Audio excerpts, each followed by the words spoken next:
Good morning, quick video today. I'm not down at the river, I'm at the train station, just about to jump on a train to go and collect a car, but I wanted to address this Just Stop Oil doing a paint bomb at the snooker. I've got two key words for you today that are not connected to the Just Stop Oil thing. The words we're going to learn about today are astroturfing and false flag. First up, astroturfing.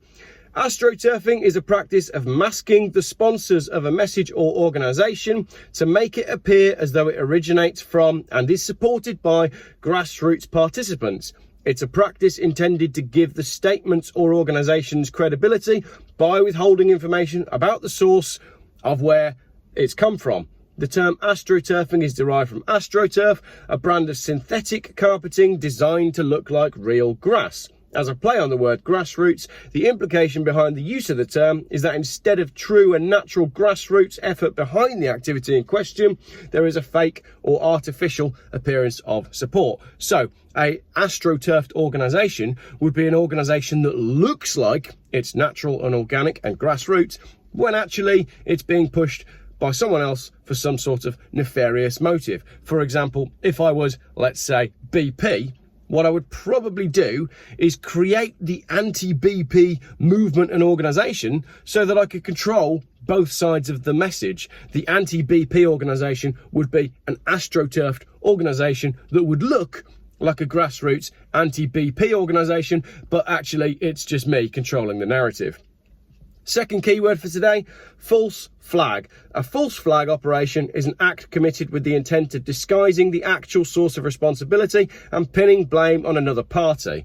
The term false flag originated in the 16th century as an expression meaning an intentional misrepresentation of someone's allegiance. So a false flag operation is me as BP bombing one of my own terminals to make it seem like I've got these protesters that are doing loads of stuff, loads of anti-BP stuff, so I could control the message completely by bombing myself and then controlling the narrative through my astroturfed organisation. How does that connect to Just Stop Oil? Well, I wrote this panel a long time ago, actually, probably before Geoff buys cars, but I've been putting it out on Twitter to help people understand why Just Stop Oil are trending and to fully understand their motives.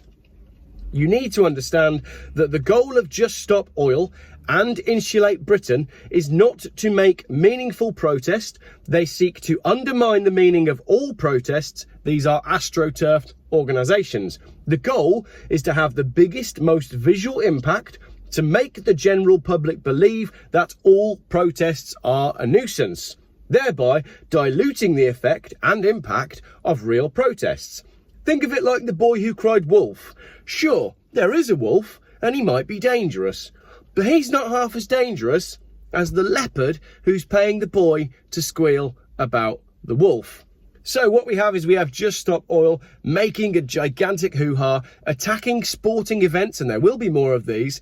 It's not got anything to do with stopping oil. It's got everything to do with making you think that protests are a nuisance so the government can clamp down on protests, which means when there is really a wolf that we need to tell you about, like, I don't know, the country signing over its handling of pandemics to some nefarious organisation that were unelected and that we really don't want to be involved in our health.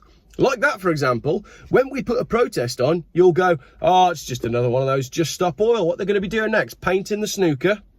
That's exactly what it is. And if I'm wrong, let's take a quick look at where Just Stop Oil are actually focusing their efforts. What did they do? They threw paint at a snooker table. Let's have a quick look at fuel consumption by country. Well, the UK is something like 15th, 16th in the world in terms of how much oil it actually consumes. Way behind China, where we buy all of our stuff from. Quick overview of fuel consumption by cargo ships that come from China. On average, a cargo ship can burn through 20 to 70 tonnes of fuel per day and up to 400 tonnes of fuel per day, depending on its size and speed. That's equivalent to the amount of fuel used by 1,000 cars in a single day. But let's make it more personal for you. How much fuel does a cargo ship use per day relative to your car? This comes from an American website where they do a lot more driving than us, but they say that over your lifetime, you're likely to drive 873,000 miles throughout your whole life.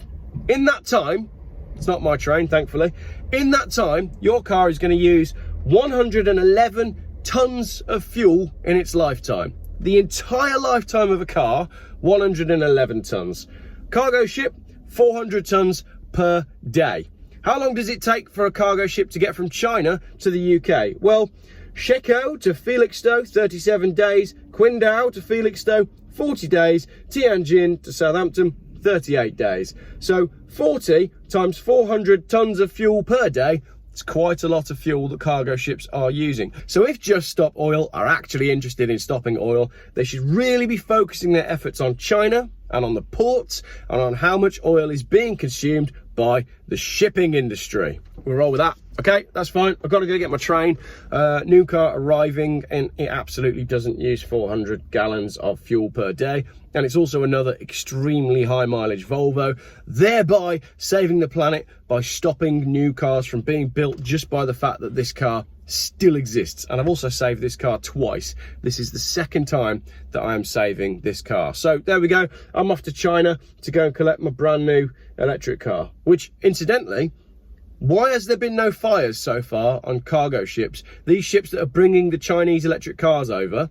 Do you know why I think it is? Because there's not many of them yet. But as the Chinese industry starts to take over the electric car thing, we're already seeing this with the Aura Funky Cat. We're going to be seeing more Chinese EVs on the way, and Chinese EVs are catching fire at an alarming rate. So when they start catching fire on the cargo ships on the way over here, we really do have an environmental disaster. Maybe that's something that Just Stop Oil could get themselves behind. Unless they're only interested in disrupting sporting events that have a large TV audience to make you think that protests are a nuisance.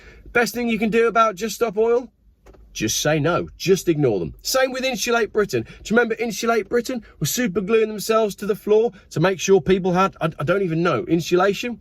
Where have they been throughout the energy crisis? As the price of heating your home has gone up, where have Insulate Britain been? Answer, they've been absolutely silent because they are an astroturfed organisation only there to make you think that protests are a nuisance.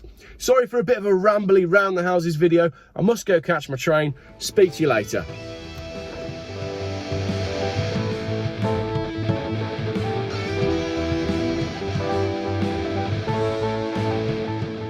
Geoff buys cars. Still YouTube's most boring car channel.